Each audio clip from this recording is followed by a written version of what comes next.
This is The Weekly Set, the official podcast of TVEnthusiast.com. With your host, Tyson Gifford and William Roerick.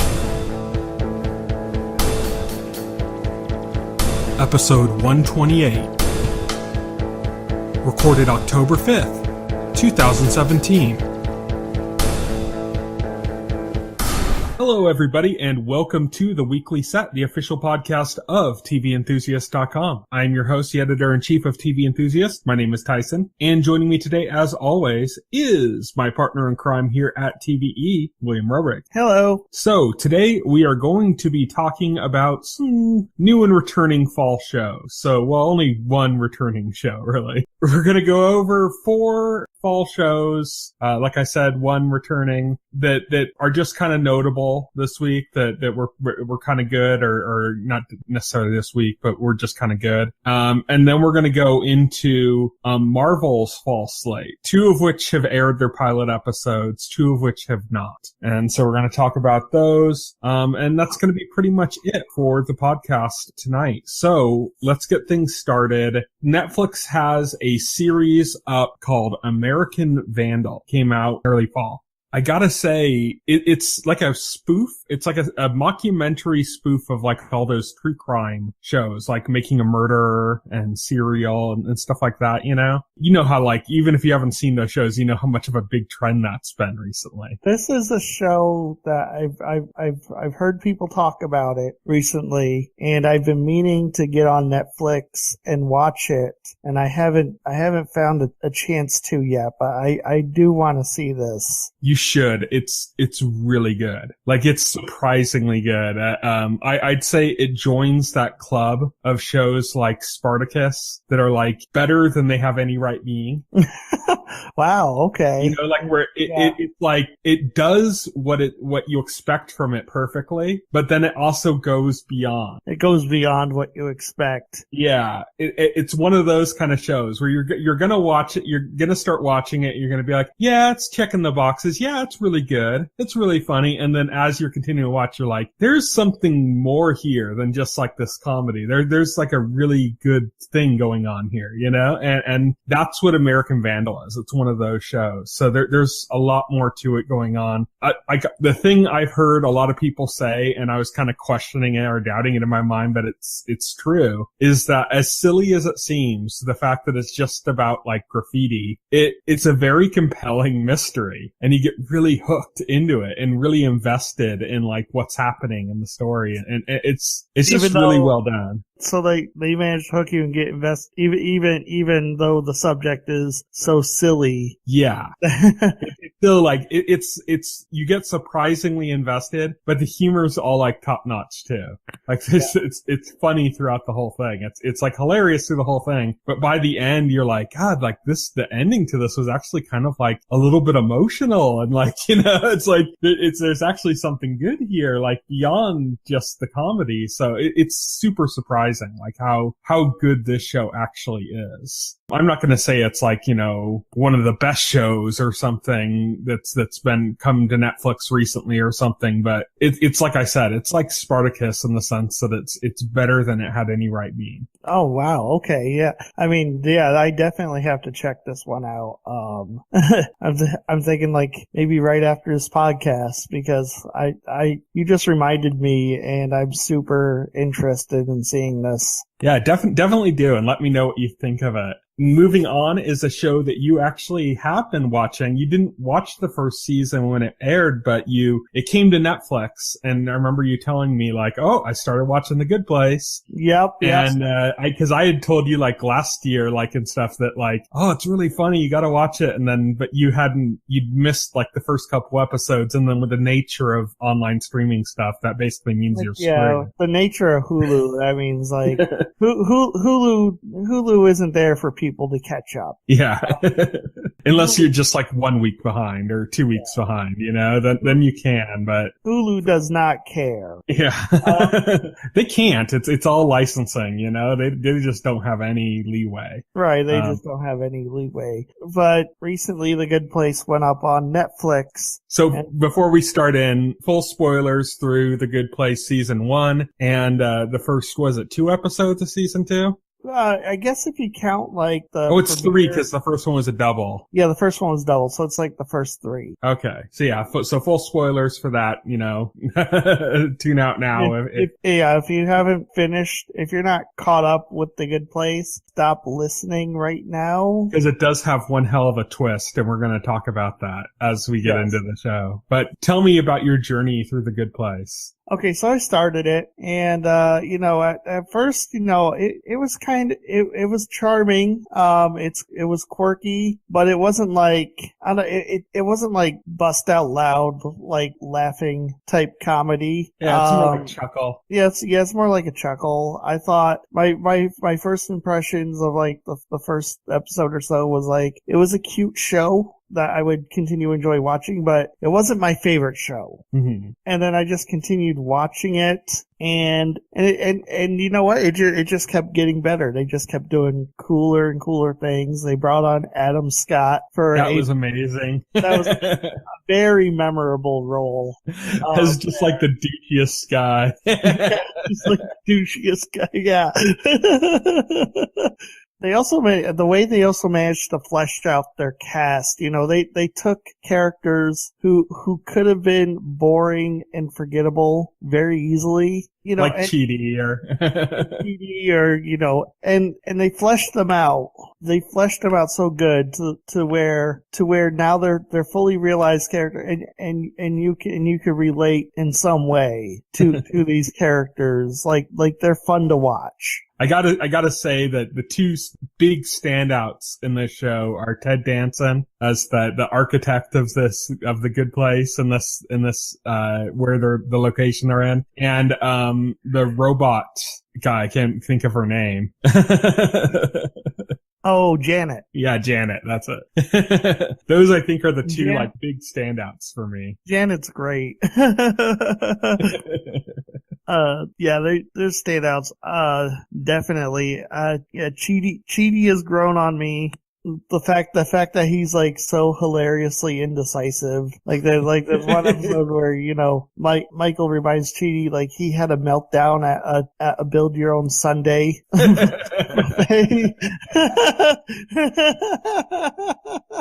Yeah, comically indecisive. It's just like insanely indecisive. It's so funny. Yeah, it's so funny. And then there's oh man. Yeah, Janet's good. Jason is like your stereotypical dumb guy. He's just stupid. And he marries Janet.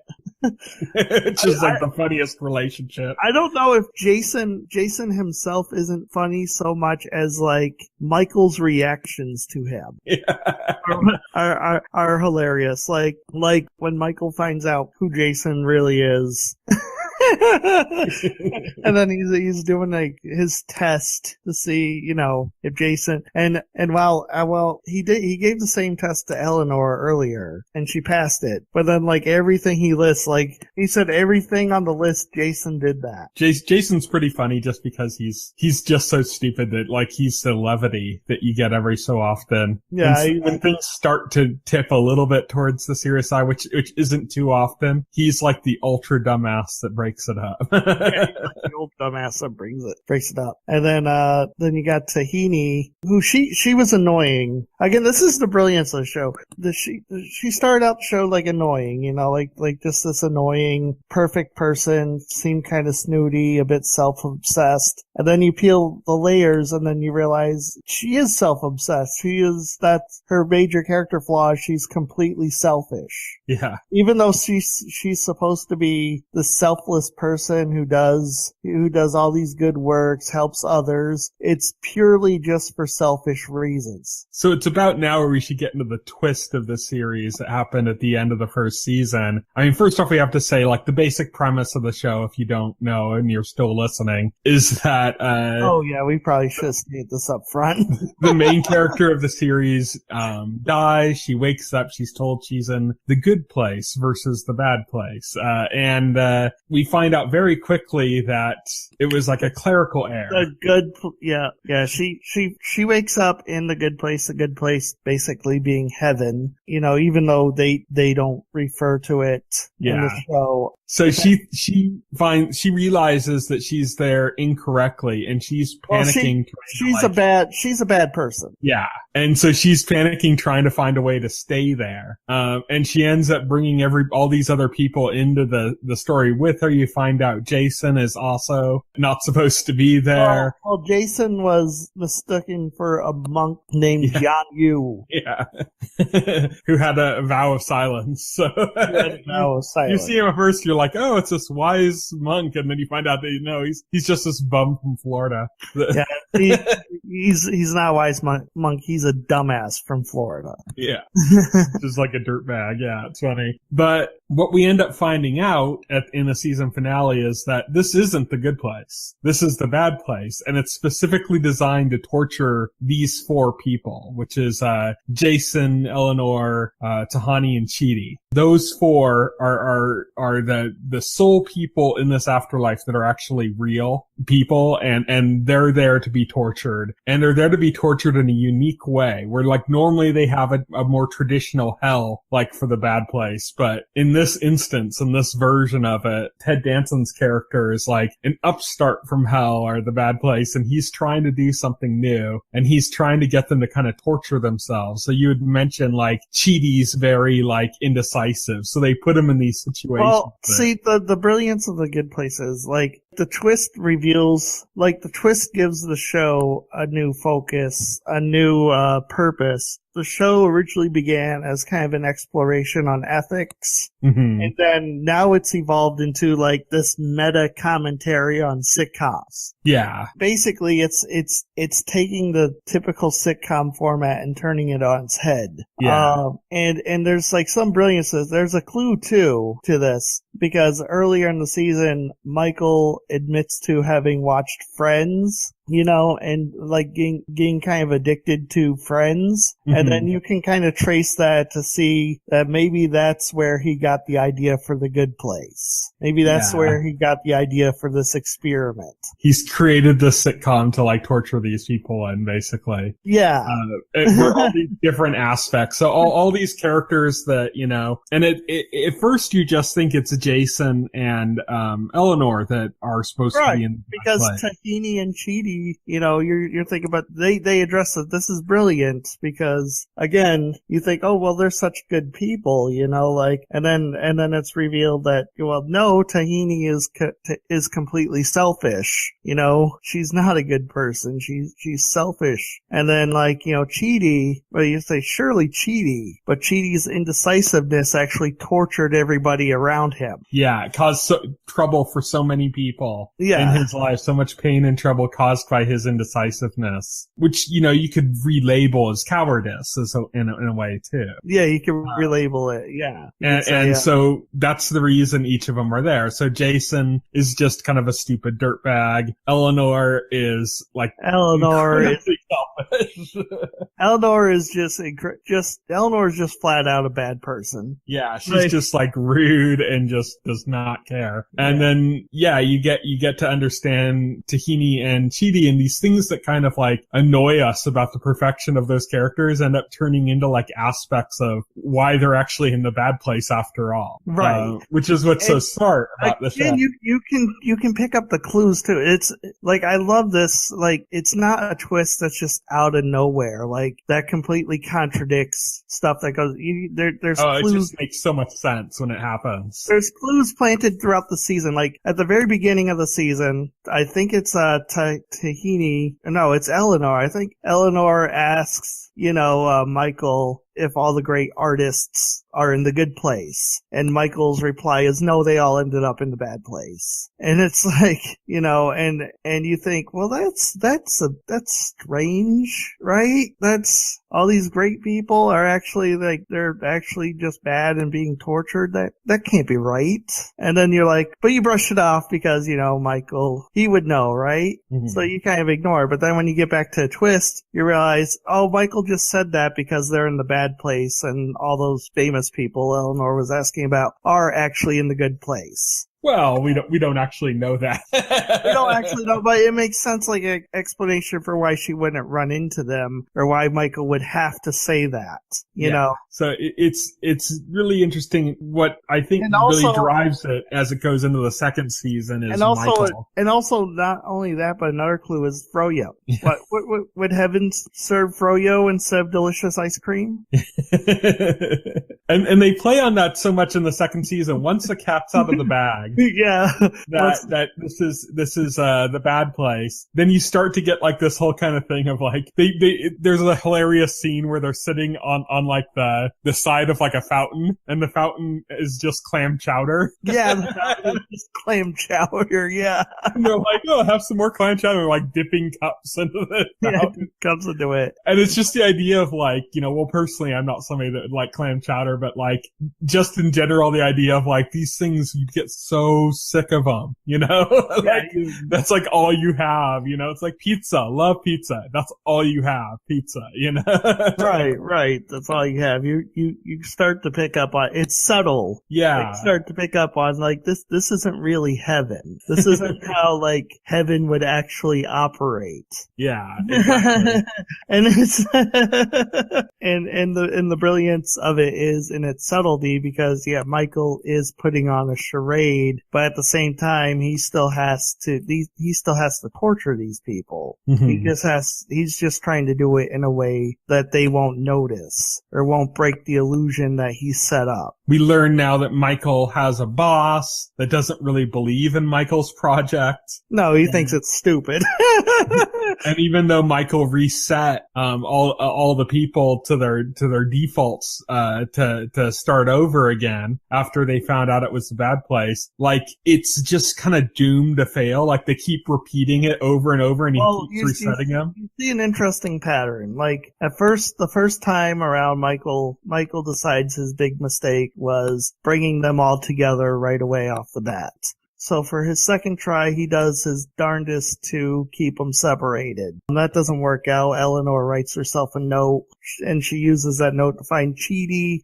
So he resets. So once Eleanor figures it out, Michael resets it again. This time without any notes, without any way for Eleanor to find T.V.E. or piece it together, but they still manage to find each other. In every permutation of the experiment, they still manage to find each other, and Eleanor still manages to figure out it's the bad place every single time. And so they've done like 100 iterations. Yeah, they've done it, and even one time Jason figured it out. Yeah. Which Michael's response to that was like, really? Jason figured it out? So they presented that all like in this one episode that was all done like a Groundhog's Day episode, basically. Yeah, basically. For Michael, where it just keeps repeating, but with slightly different variations. Like I love the one where he's like kind of ranting about like it not working, and then Eleanor walks in and said, "I'm sorry, I was just standing outside of the door." Yeah. Did you say this was the bad place? Did you say this was the bad place? Yeah.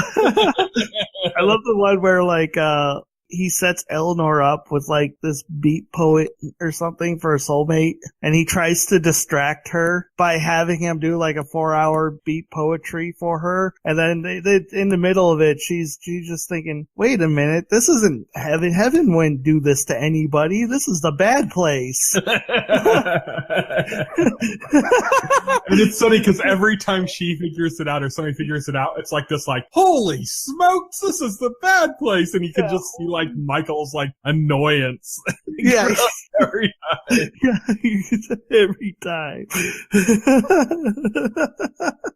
Oh my god, it's hilarious. So basically, this is at the point I'm wondering, like, is this just going to keep happening? Is the plot going to progress? Is there going to be any kind of plot progression beyond this? And yes, there is, because eventually Eleanor and Chidi figure it out, but without suddenly exclaiming it in front of Michael. Mm-hmm. And what happens is, also around this time, the demons that Michael hired, because everybody in the good place, except for the four main characters and Janet, are actually demons working for Michael, posing as other humans in the good place. Mm-hmm. So there aren't like other people there in actuality. Well, they decide they've had enough. They're sick of doing Michael's experiment. It doesn't work. It's not fun for them. It's not smashing people's testicles and other things that or biting people or biting humans. Yeah, the one guy's obsessed with. It's not fun, and it keeps failing. So they're going on strike. Yeah, and that leaves Michael in a situation where he actually ends up getting some sage advice from Jason. Yeah. in the form of an incoherent ramble about his dance crew. Yeah. Where like Jason doesn't even realize he's really, like, he starts out to impose advice, and by the end of the story he tells he doesn't even understand what the advice would be himself. Yeah, he doesn't even understand. But Michael ends up taking something from it, which is that he needs to like form a crew, he needs to form a crew with the 4 people that he's imprisoning. And that's kind of where we're left off. Like, we don't know exactly what's going to happen until the next episode. Michael confronts them and says, I want to join you. Yeah. Which kind of catches Eleanor and Chidi like off guard completely. And we talked about, like, one thing we left out was the lawyer woman in the medium place. He's always masturbating. Yeah. She's like, oh, and then there are times when you walk in on me masturbating, walking on me while I'm masturbating, and sometimes I walk in on you while I'm masturbating.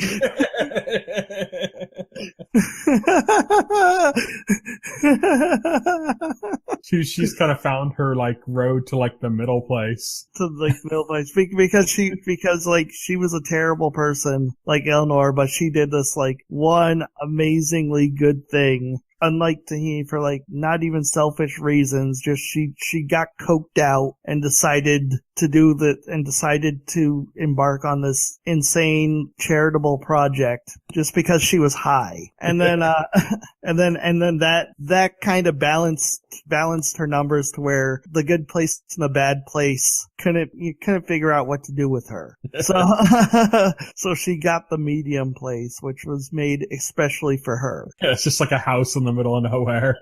Yeah.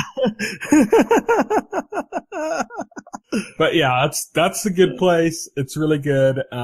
We might talk about it some more in future episodes, but we got to move on because we have other things to talk about. Yes. So I also watched on Netflix Big Mouth, which is a animated series about puberty. It's actually pretty funny. I don't really like the main guy in it, Nick Kroll. Oh, really? I'm not a big fan of his humor, so there's things about it that I don't like from that, but in general, like the idea of an animated comedy about puberty in general is like really funny to me. I'm really big into like coming of age type stories and stuff. So like going in on that and then like going just kind of like filthy with it is like really funny in a way that like you could only do with a cartoon, Like, you could not do the subject material in any other way that would not just be like horribly offensive.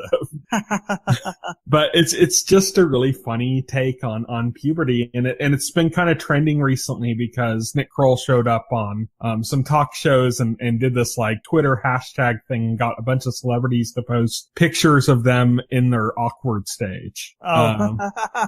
So it's kind of like in this thing where like Stephen Colbert was like going to pay like something like $10,000 for every or $1,000 for every celebrity that posted their picture, or something like that to like Puerto Rican relief for the hurricane. So it's just kind of, it's been trending because of that, and it's a pretty funny show. So like I said, not a super huge fan of Nick Kroll, so that stuff can get a little annoying at times, but in general, it's just a really funny idea for a show that, you know, delivers in other areas, so. Right, totally. And then Ghosted, which is a show that you haven't watched yet, but that you're interested in. Yeah. Which stars, Adam Scott, who we'd mentioned before for his appearance in The Good Place, but also I could say, this brings up another point, if anybody's wondering, Adam Scott will not be appearing in season 2 of The Good Place because he is busy with Ghosted. Mm-hmm. But he's in Ghosted with Craig Robinson, who you might know from The Office or Hot Tub Time Machine, and as you said Craig last week,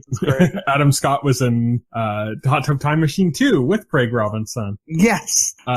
But yeah, so they're both in the show. It's basically like kind of like a funny version of the X-Files, I guess. It's when it starts out, you meet these two characters, and one of them is this like physicist or something that's like, you know, was like renowned, and he like was a teacher, a professor at like Stanford, I think. That's Adam Scott's character. But he like lost his job and he's working at like a shoe store. No, it's like a bookstore, I think, because he just like had this breakdown. His wife disappeared, and he said she was abducted by aliens, and then everyone stopped taking him seriously. And then you have Craig Robinson's character, who was a police officer, a detective or something, and he lost his job. And so, as well, for something that I won't say because it's a little spoiler, like the Adam Scott thing is kind of more upfront when they talk about that, but the Craig Robinson thing is like further into the episode, so I won't say exactly about that. But okay. So the story ends up being that they get kind of like recruited by this secret government agency to like, you know, go after this, like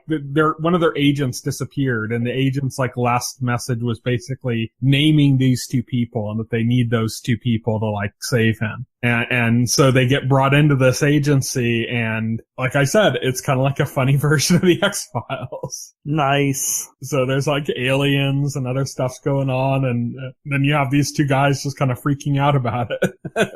So yeah, it's pretty funny. It's about what you'd expect. It's not, at least so far, it's not like The Good Place where something's gonna like kind of a twist at the end is gonna like throw you for a loop, you know? And it's not like American Vandal, at least so far, where you know, like it's much more than just doing its base job well. It's just doing exactly what you expect from it. And that's funny. So, hey, only first episode, so who knows? Maybe it'll like turn into something completely brilliant or turn into something completely shit. But as of the pilot, it's a funny show. And that brings us to our next category, which is Marvel's Fall Slate. It's Marvel time, baby. We're going to be talking about the 4 Marvel shows that are debuting this fall. 2 of them have already aired their pilots. 2 of them have not. Only one of them any good. We're going to start off with the best of the bunch, the Inhumans. Oh yeah, the greatest, the great Scott Buck, the greatest showrunner of all time. I really feel Ryan like Ford to shame. Oh yeah, Ryan Ford, Joss Whedon, you know, Vince Gilligan. Who are they? Oh, hacks. Compared to the majesty of Scott Buck. So Inhumans aired on ABC last Friday, and it was basically the same stuff that they aired at IMAX. I guess there was like one scene added additionally. I didn't watch it in IMAX, so I don't know too much about the difference there, but apparently there was one scene they added on the TV part of it. So they aired like what was the first 2 episodes, a special 2-hour event. It's not great. I will say though, I think I will say at least 8 episodes. I'll say it's better than what it's getting a rap for, but it's still not great. Like it's like, that's like saying it's better than the worst thing I've ever seen. Basically, that's like what it comes down to, you know, like even saying it's better still lands it in the horrible category. So a few things to kind of talk about in that way is that, first off, like the cost, all the kind of like visual aesthetic stuff, the city, what's it called? The city that they live in? Oh, Adelan. Adelan. The city of Adelan is incredibly boring looking. Yeah. They just did not do anything really interesting at all. They thought, was it like all white and freaking gray? Yeah. Yeah. Apparently sterile environments are like futuristic. It's very dull looking. It's there's nothing really interesting about it. Like, why do they live in a hospital? The city is like this scene, and it opens up on the score with this dramatic thing. So you're like, oh, they're going to show this city, and it's going to be this amazing shot. Nope. It's like that one scene is like the worst CG I have seen on TV since like the 90s. Oh man, it's atrocious. It looks like you know what what's it called? Machinima is. Yeah, I know what machinima is. It's like it's basically when you take a video game engine and then you turn that into like a movie or something, you know, or a show or like a short. If you've ever seen like Red versus Blue, that's like an example of it, where they use like footage from Halo and they like just kind of, you know, moved characters around in the environment, then edited it and cut it down, added voiceover and stuff, and kind of turned it into like a little comedy series. Well, that's like what machinima is. That's basically what this looked like. It looked like maybe like very early PS3 machinima, but like a very uninspiring art direction as well. So it's just really dull and really bad looking. But I mean, just everything about that shot was horribly bad, including like you see some people walking around and you can tell they're just like, some of them are just like digital stand-ins and they just look really out of place and off. It's bad. And the fact that they drew attention to it with like the musical score when they kind of sweep into it just made it worse. It's just like, oh, okay. So you're trying to say this is great and you just showed me the worst thing I've seen in years. So yeah, it's that aspect of it was just horribly bad. There is some decent CG going on with the big dog that's in it. That's decent. Not great, but decent. He doesn't look realistic, but he doesn't look like bad. He goes away like a few episodes in anyway because budget. Yeah, he's kind of like a semi-realistic cartoon dog. So if you like the dog, well, don't get used to him. Yeah.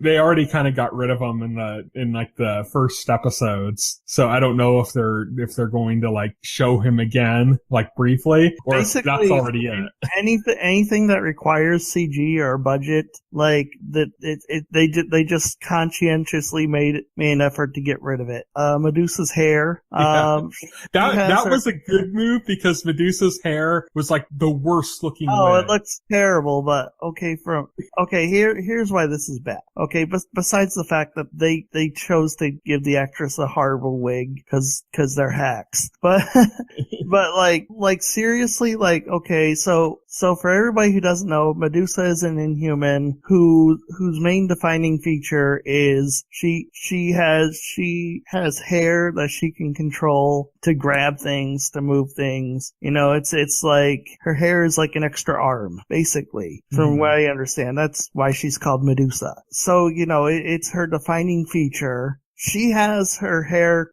all cut off in the first episode. Okay? That's bad. Because A, you can tell they did it to save money on the budget of having to animate her hair every episode, you know, which really crass. And B, you know, they did this in the comic books with her, and in the comic books it was a really a very dramatic character defining moment because she existed in the comic books for a long time before this happened, and you know, and people got an idea of her character and, you know, what her power was, what her hair meant to her. I don't know how far into the episode this happens. I'm going to guess 30 minutes. There's no way you're going to get all that context for this within 30 minutes. You know, you barely know it's towards the end of the first episode. Okay. You barely know, yeah, but you barely know who the hell this is within an hour. They took something, and now they can't do it later on when she's established because, well, you already did it. You took one of the most dramatic scenes involving that character and you ruined it. You blew it. Yeah. Because you need to save some money on some special effects. And also this would bring me into a rant.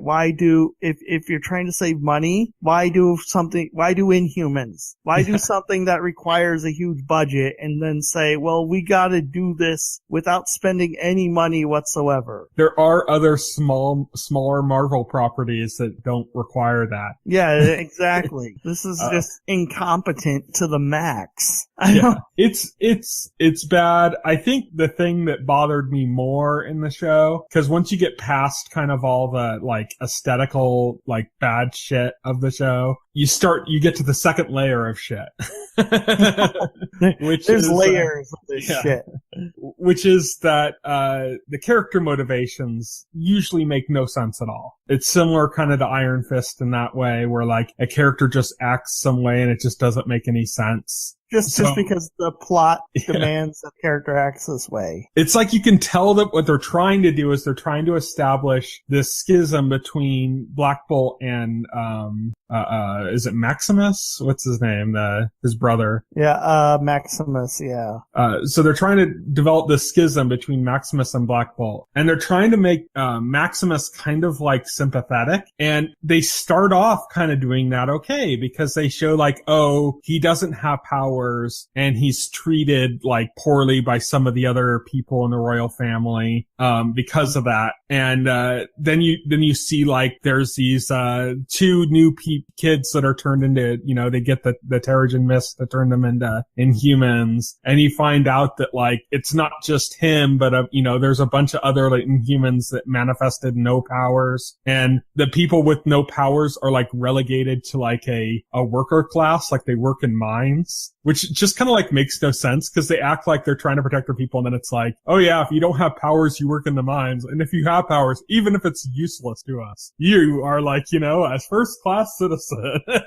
It's just this kind of like weird imbalance they have with it, and it also kind of goes against what they kind of showed in Agents of S.H.I.E.L.D., where if like a regular human gets Terrigen Mist, then they crumble, they die. They die. So it doesn't make any sense that Maximus doesn't even have any powers. That's ridiculous. Yeah, that goes against like the entire mythology that they build up around the Inhumans. Already you're breaking continuity, or you're breaking your own mythology. So they do this, I think, to kind of try to make him sympathetic. Right. But then what kind of doesn't make sense is like the group that kind of help him kind of take over the city, they're all like powered Inhumans. Yeah, why the hell? Powered Inhumans were acting very arrogantly against him, and now all of a sudden they're acting very arrogantly for him, and like treating the rest of the royal family like shit, even though they were the part of the privileged group. Yeah, and so like it doesn't make any sense. Like if they made kind of conflicted, maybe, but no, they just played them up as straight like mustache twirlers. What reason do they have to side with Maximus? It makes no sense. Yeah, like if they're going to take over, why don't they just take over for themselves? Why do they need him? And it's very strange, like the motivations they use to draw that in, and it just gets like worse as it goes on, because like I said, they tried to play Maximus as sympathetic, and then they have this moment between Maximus and Medusa where they make him kind of creepy, and then you're like, oh, okay, that was a little weird, but they're still trying to play him off as sympathetic, and then it's like, after all that, like, they make it basically like, oh yeah, he's had this plan in the works the whole time, which undoes everything that they were trying to do by making him sympathetic, which only lasted like so long anyways. It just, none of it makes sense. And just, I don't know, it's bad in that sense, like there can still be some fun to watching it, and I'm going to continue watching it until I just completely burn out. But there's always fun to be watched when you're watching like comic book stuff, because The Flash is stupid as all hell, but it's fun, It's a fun. It's much better than this, by the way. Let me clear that up right away. I'm not saying that they're like the same. Because even stuff like Heroes, for example. Heroes got so bad, but when they did Heroes Reborn, it was so bad that I was actually laughing while I was watching it. So I kind of got this other kind of pleasure out of it. Here's the thing, because Scott Buck's shows are not only bad, they're bad and boring. He just manages to make everything boring as possible. And in this one, at least there's stuff happening. So it's not as boring as, say, like when you start getting into like the halfway point of Iron Fist and you're just like, why am I watching this? Yeah. It's not quite that bad yet. There still seems to be like stuff happening that's kind of keeping stuff moving along. So it's still entertaining enough from that perspective, but nothing makes sense from a character motivation standpoint. The costumes and, horrible. Medusa's wig, abysmal. Yeah, it's gonna go down in time as probably like the worst Marvel series ever. I'd say it's around the same level as like Iron Fist though. Yeah. Which, same showrunner. Figures. I won't be watching it. I won't be supporting it. I hope it's canceled at the end of 8 episodes. I mean, normally I would say, well, I hope it's not going to turn around. No, it won't. It might hit that like so bad it's funny moment like Heroes did. So yeah, that's kind of what I'm hoping for right now. Right. Is that there's at least some fun going on and there's some like really laughable stuff that I can snark at. But let's move on. Let's get a little bit of a palate cleanse. Fox released the pilot episode for their X-Men connected series, The Gifted. So what did you think of The Gifted? It was okay. It was nothing special. It's very pilotitis. It's very pilotitis. Yeah. It's very, well, I mean, the basic premise is like, it's something you've seen 100 times, especially in relation to the X-Men, mutants are persecuted, government bad. The major focus was on the family and the group of underground mutants that they take refuge with. The bad guys so far very generic. There was nothing at all interesting about the villains to set them apart, except that they were evil government guys. But it's very pilotitis, so it's like this is kind of what you expect in a lot of pilots, where like you could tell like they made this to kind of show the network every aspect of the show. Like, here's where we're going to be going. Here's our character. It's like over exposition time, and it's like, that's what you get a lot of times with network pilots, and that's why a lot of times network pilots are so bad compared to the rest of the show. Rare exceptions. I don't want to compare this to Legion because that's so unfair, because Legion is Noah Hawley and that's just operating on an entirely different level. Yeah. Completely. I couldn't help but watch this. My mind just kept drifting to it thinking, God, Legion was so good though. I have hopes for The Gifted. I think a lot of the things that I took issue with are the same things you took issue with. But like I said, that's pilotitis. Yeah, pilotitis. That's something, when I see those traits in like a pilot for a network show, I just go, okay, I guess that means I have to watch the next episode. Because you're just not going to get a read off of that one episode when something has that pilotitis to it, And sometimes that means the show gets drastically better and like almost changes tone entirely by the second episode. Agents of S.H.I.E.L.D. did a good job of that. Like that suffered from pilotitis and second episode-itis and third up until like the halfway point of season 1-itis. Yeah. But the pilot in particular had some very cheesy bad stuff in it. Oh yeah, it was bad. I watched that, like, I remember watching the first episode of S.H.I.E.L.D., I was like really excited, and by the time it ended, I was extremely disappointed. Yeah.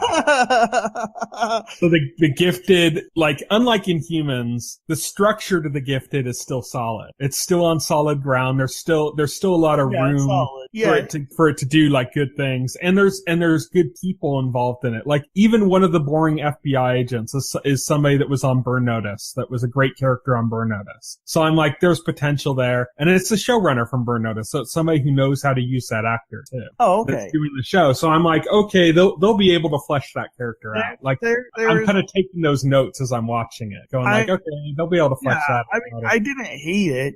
There's definitely potential there if they could manage to take the premise and do something original with it, do something unique. Right now it's missing that uniqueness. Yeah. It just needed to establish this thing. I think it hurts also just because this type of story that's very X-Men of like the mutants being persecuted has been so heavily copied by other shows. Yeah, like Heroes, for example.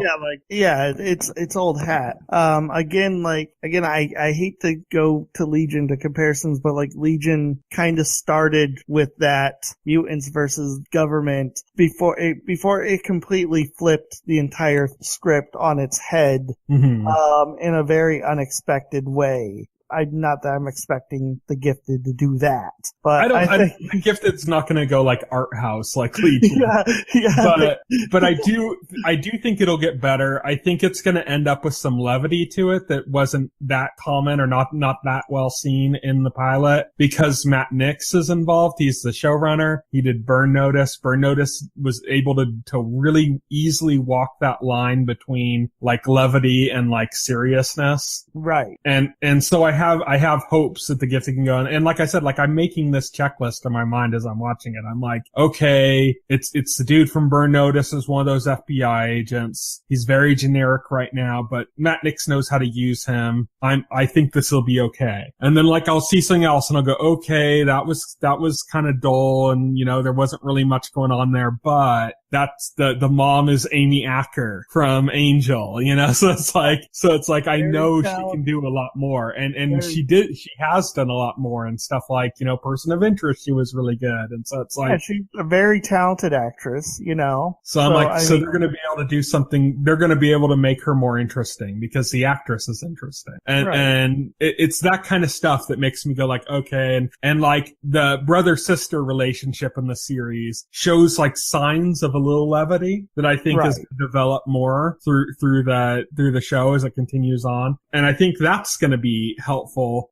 Plus, I'm seeing some signs in the kind of the renegade mutant group that they're shacking up with. Is there's some chemistry there you can see too. It's just that every time you start to feel it, like, oh, we need more exposition. Pretty much. So it's like everything that I didn't like about it is stuff that I'd easily attribute it to the fact that it's a network pilot. Also like they like name dropped the X-Men twice. They mentioned like the X-Men disappeared. And the Brotherhood of Mutants too. And I'm just scratching my head going, wait, when did that happen? I've watched all these movies. I don't remember anything happening like that in any of them. Have you watched Logan? Oh, no, but that's technically not even in continuity. Maybe this isn't either. Maybe this is in Logan continuity. Oh, maybe.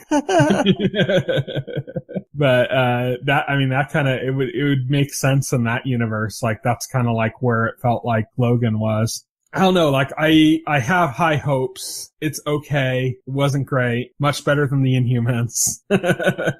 And much, much better hopes for its potential than the Inhumans. Right, totally. I would definitely say this is better than the Inhumans. I mean, it's hard to be that bad. You have to be a true artist to be Scott Buck levels of suck. So I'm looking forward to actually the next episode of that. But moving on, we're going to talk about 2 Marvel shows on the fall slate that have not yet aired an episode. One is The Runaways, which is coming to Hulu. So it's from the showrunner of The OC and his new writing partner, who was also a writer on The OC before. I don't know too much about this show, both the show itself and the comic book. Like, I know the basic premise. I know The Runaways. We both know who was involved in the comics, which is probably the most exciting thing. Oh yeah, Brian K. Vaughan created it, and then Joss Whedon wrote a few issues. I don't know what happened to that comic book afterwards. But my knowledge extends to it was a comic book. Basic premise where kids find out that their parents are supervillains, and they decide to run away and fight back against their parents. Basic premise. I don't know who the characters are. I don't know anything beyond that premise.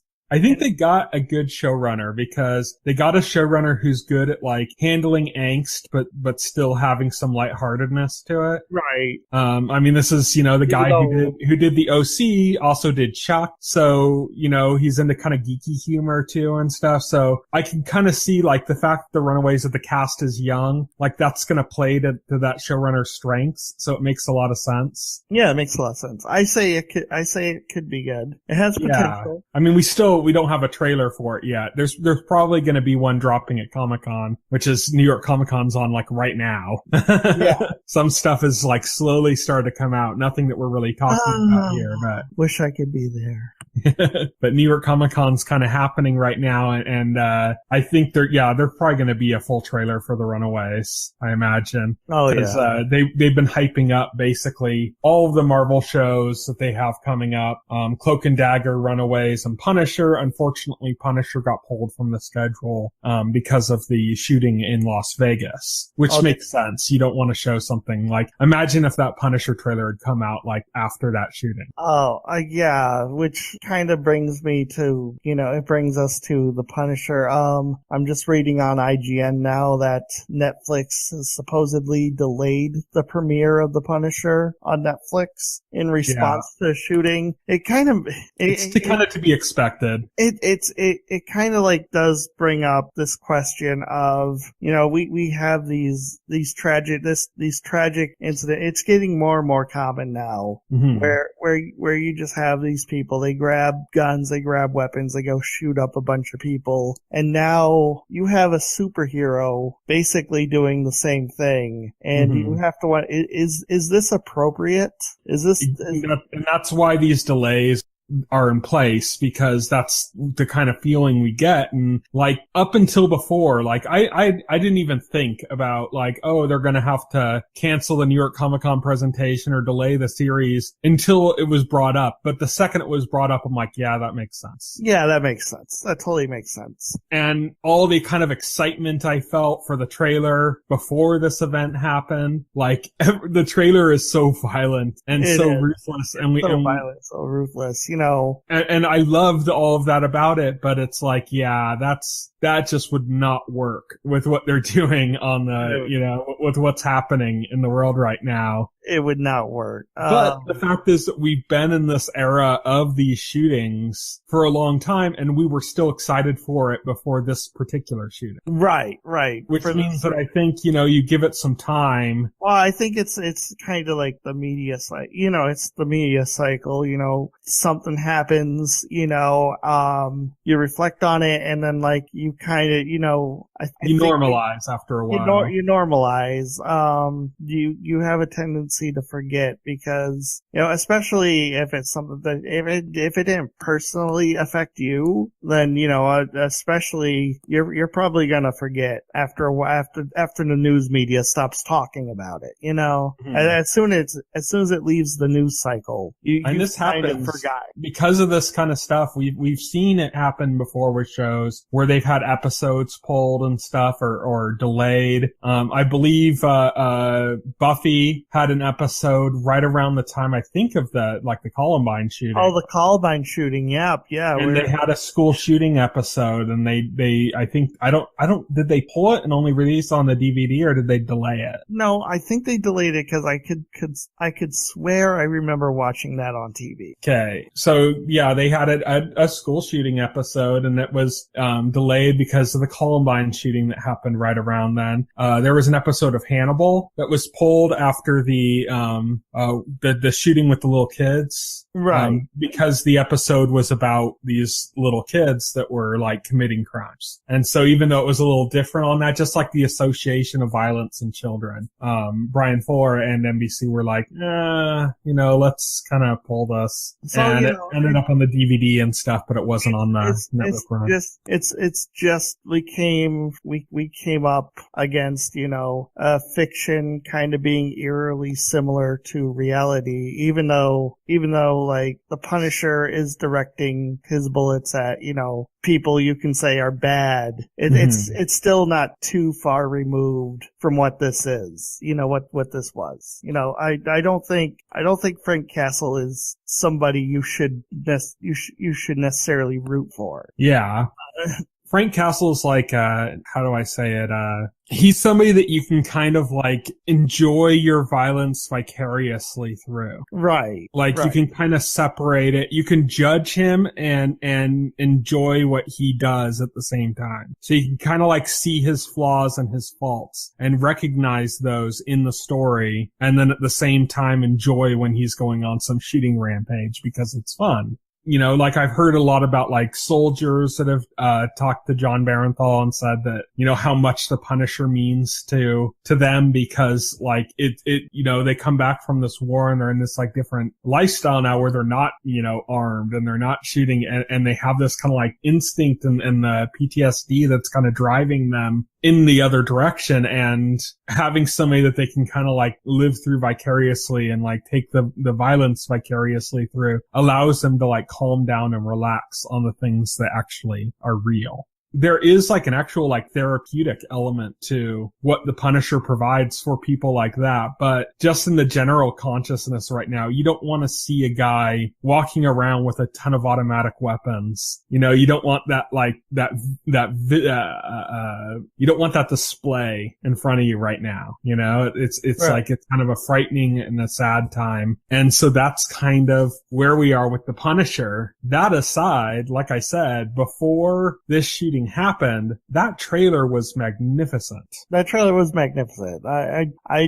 be lying if I say like all of a sudden I'm like, I don't know, I'm not looking forward to this anymore. Like I am looking forward to the show. I just don't know if I'm interested to see how they play it. I really liked how they played it in Daredevil season 2, where they did really the best thing where they contrasted him with Daredevil, and the type of heroes they are. Like Daredevil is also a vigilante, but he's not out there shooting people. He's not out there killing people indiscriminately just because he thinks they're bad, and that kind of casts like the sort of this moral comparison between Daredevil and the Punisher, which was interesting. And in doing so they made the Punisher an antagonist, and they kind of put things into perspective to where like the Punisher didn't come in and like he was glorified and that he was so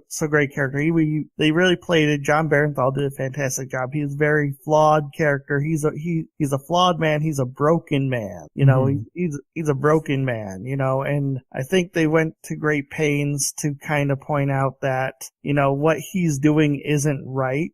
But he's so broken that either he acknowledges it and just doesn't care, or he refuses to acknowledge it. And the end result of what he's doing is beneficial to society. And that creates like a whole other conflict, because it's like, okay, if you're doing the wrong thing for the right reasons, or like if you're doing the wrong thing, not necessarily for the right reasons, but for the right results, is that acceptable? And that's kind of like what they played with on Daredevil. I imagine they'll play with it a little bit on Punisher, but maybe from a slightly different perspective, because it's his series. You're going to be kind of more from his viewpoint and perspective. Right. The Daredevil won't be there to constantly tell him he's wrong or he's bad, But he's a character also that knows he is flawed and broken. Right. So I think that, they'll be able to do it in a more like introspective way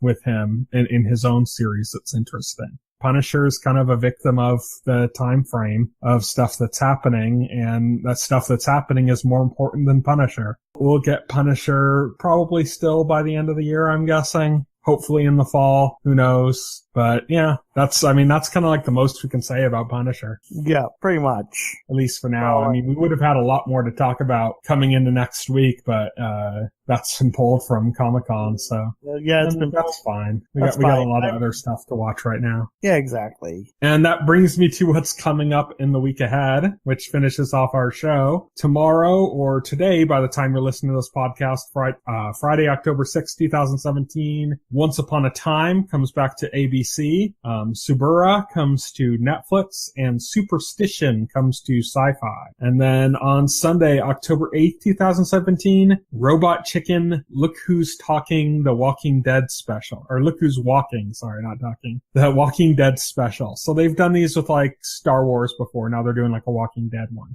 If you've watched Robot Chicken before. On Monday, October 9th, 2017, that's when the CW floodgate gates start to open. Supergirl comes back, and CW's own military drama, generic military drama Valor starts that day as well. Then on Tuesday, October 10th, 2017, The Flash and Legends of Tomorrow on CW. On Wednesday, October 11th, 2017, Riverdale comes back to CW. Chance comes back to Hulu. The Shannara Chronicles moves from MTV to Spike. This has Manu Bennett from Arrow and Spartacus in it. But that's this season 1 was on MTV, and season 2's going to be debuting on Spike. And then the big show for next week, in my opinion, the one we're going to be talking about on our podcast, is that day as well, Mr. Robot coming back for season 3 on USA. Oh, wow. That's the big one for us, I think. Then Thursday, October 12th, 2017, back to CW shows, Supernatural and Arrow return. And Friday, October 13th, 2017, Crazy Ex-Girlfriend and Jane the Virgin on CW. Mindhunter, which is a serial killer show by David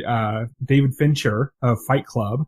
That's coming to Netflix. And Lore, which is coming to Amazon. This is one of the producers of The Walking Dead is doing it. It's actually based on a podcast. I don't remember exactly what it's about. I haven't listened to the podcast, but it looks kind of like a episodic anthology series that's kind of about, I think it's taking like either historical events or stories or something and adding in like some level of like mysticism to them or something. Right. It's kind of interesting. That's it for what's coming up ahead in the next week. Until then, you can reach me on Twitter. I am at Tyson Gifford. You can reach Will on Twitter. He is at Voxel Hero. Check out our Facebook page and our YouTube channel, as well as our site, TVEnthusiast.com. And you can subscribe to the podcast through any major podcast client like iTunes or Pocket Cast. And the entire backlog of our podcast is also available on our YouTube channel. So thank you everybody for listening. Good night. Good night. If you would like to voice your opinion, send an email to theweeklyset@TVEnthusiast.com.